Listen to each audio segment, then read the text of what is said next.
Title: Go Ahead and Leave, My Wealthy Wife Dared Me. You won't survive a week without me.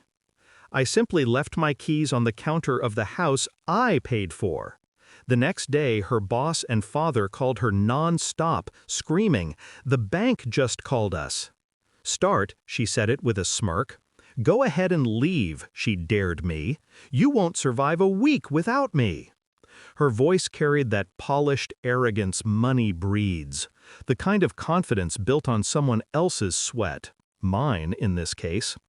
So I simply nodded, set my keys on the marble counter, the counter I paid for, and walked out. No scene, no shouting, just quiet steps echoing through the hollow space of a house that had already stopped feeling like home. She thought it was victory. It was a countdown. We'd been married 5 years. I loved her once, genuinely. Back when she used to laugh with me instead of at me.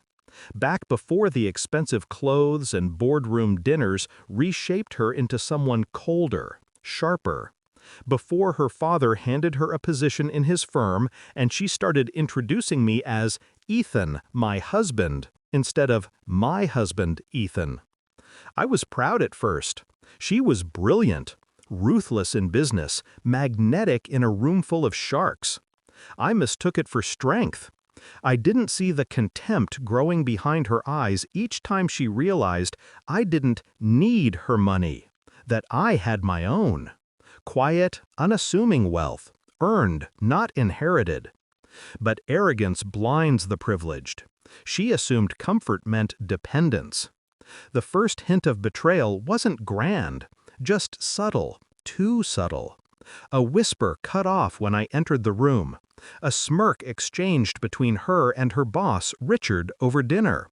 His hand brushed hers too casually across the table. The air shifted.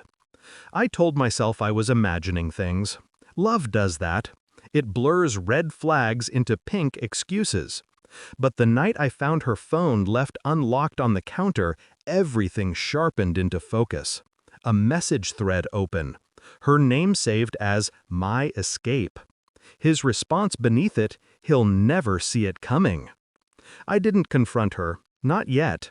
Anger is loud. Revenge is quiet. I spent the next 3 months turning silence into strategy. I moved methodically, detached.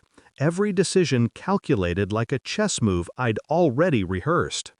First, I met with my lawyer, transferred ownership of the house, my house, into a trust under my company's name.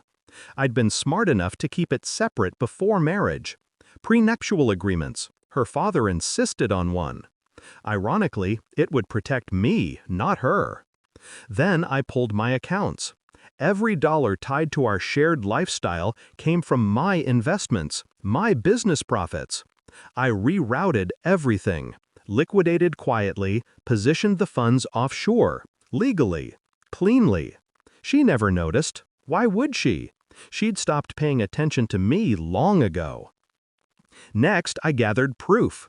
Digital copies of her messages, financial transactions linking her to Richard's company expenses, lavish dinners, weekend conferences that didn't exist.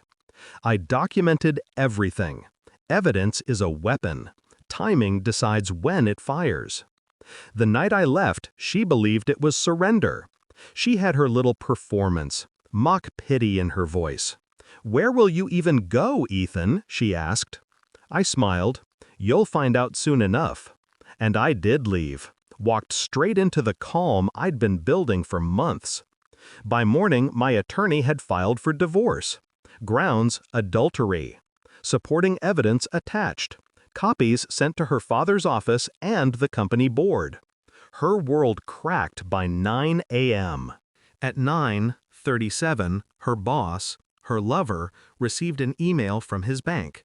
His company accounts frozen pending investigation.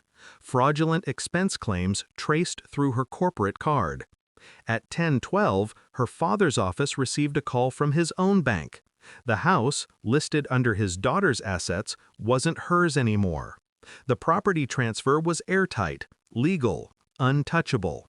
By noon, 3 men were calling her non-stop, her boss, her father, her lawyer, each asking the same question: what did you make him do?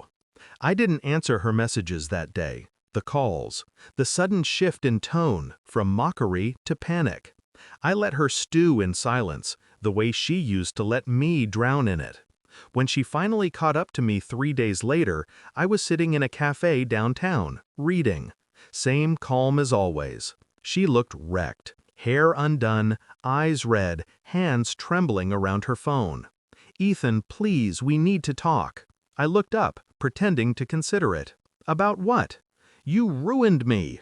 "No," I said quietly. "You did that yourself." Her voice cracked. "You took everything." I tilted my head. "Everything I built. You just lived in it." She opened her mouth again, but words failed. There's a moment when a person realizes power has shifted permanently. It's not loud, it's still, like watching a tide pull away before a storm. I left her there, standing in the cafe she once mocked me for frequenting because it was too small, too ordinary. In the weeks that followed, her father's company distanced itself from her entirely. Her boss, now under investigation, resigned in disgrace. Their affair became gossip fuel. She lost her job, her social circle, her carefully constructed facade. I didn't need to destroy her. She did that the moment she underestimated me. People always assume revenge is rage, but it's not. It's patience weaponized. Sometimes, late at night, I replay her words. "You won't survive a week without me." Funny thing, I've never felt more alive. Now I live quietly. I kept the house, though I rarely stay there. I like the sound of my own steps on the marble floor. They echo differently now. No ghosts, no arrogance, just peace. She once thought I was ordinary, disposable. But you learn a lot when someone tries to break you. You learn what you're made of. So when I tell this story, I don't tell it with bitterness. I tell it with precision. Because I didn't just walk away. I walked out of the fire she built and left her to choke on the smoke.